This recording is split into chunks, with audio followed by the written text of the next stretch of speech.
much. The gait belt is good to grab if you're starting to lose them, and you just need to, resurrect it by getting them back onto the bed or something.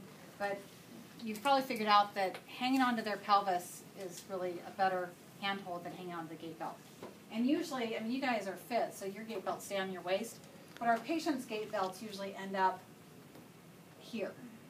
For the women with really pendulous breasts, you're like, should we go above or below the breast? And usually we go above. And most people have more of a tummy, so it usually ends up here, even for other people. So hanging on up here is not very close to the center of gravity. It's not a very good place to hang on to them, but still put the gait belt on just in case you need to bail out. And one of the things that I think your group noticed too, have the chair positioned that you always have a bailout plan.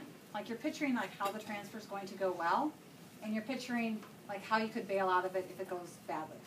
And your bed is always your best bailout plan because it's a really big target, right? So even if it ends up that you're lifting up their legs and pushing them back onto the bed and then figuring it out from there, that's better than trying to okay, so we're going to go toward this half stand or kind of squat pivot transfers. So we're going to start, this is kind of a progression from basically just doing that same transfer without the board to them even kind of coming up into like a half stand to do the transfer. So at this point, you're going to help a little bit more this time, but I'm just step on your toes. Okay. You're going to hang on here, okay? Since he's helping a little bit more, hang on here. I want you to come a little bit forward on the mat. So I'll scoot back there again. Okay. Lean in. Sit forward. This way. Sit forward. Okay. So many times with the squat pivot, you do it all in one big motion. So you need to be in a position that you can help throughout that transfer. You might want to have one knee up there. We can angle the chair a little bit more if that makes it easier. Okay. I usually cheat for leverage.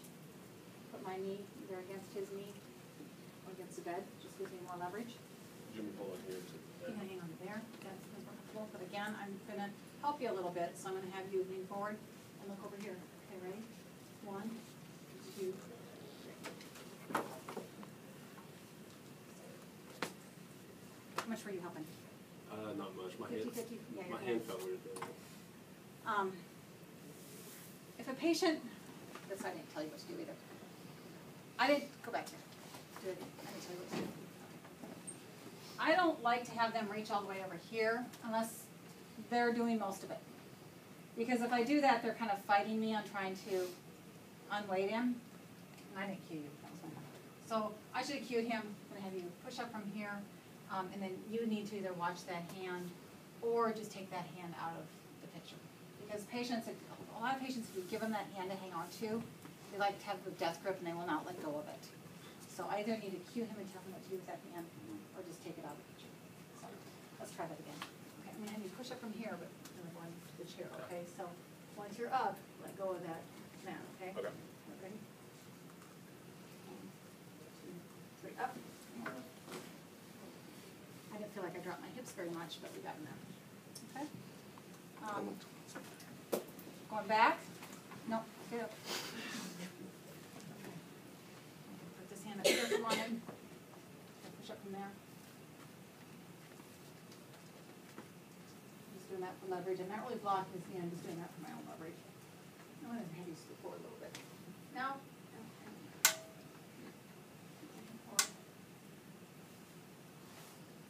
You cheated, whatever. It was Bill that did it.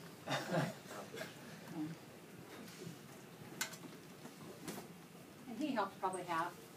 You probably did his hips quite a bit. I really didn't do much. I just unweighted him. So that's the like a squat pivot, which then progresses into a half stand pivot. So why don't you just go over to that chair and then back here again.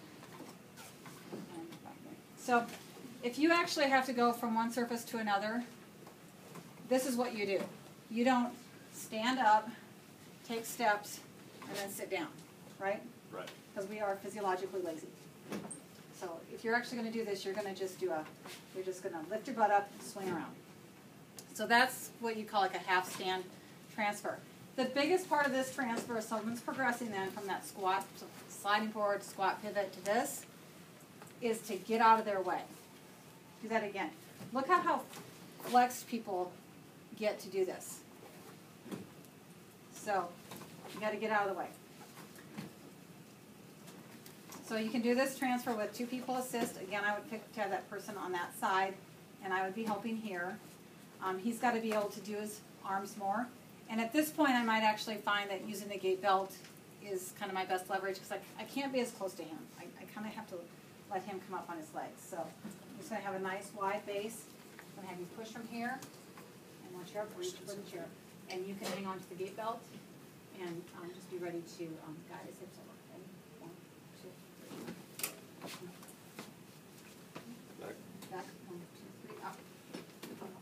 And I'm really just steering the gate belt. I'm kind of steering his pelvis with the gate belt. If I were actually hanging onto his pelvis, you could still get out of his way. I would hang onto him here, and again, just be up and over. Just kind of giving him cues forward and back. So my cue is my anterior pelvic tilt, slow motion. Anterior pelvic tilt to stand, and then rotate, and then down. The preparatory motion for your pelvis, as you come into standing, whether you sit to stand or this, is an anterior pelvic tilt. So if you're going to give a cue either at the gate belt or here, anterior pelvic tilt,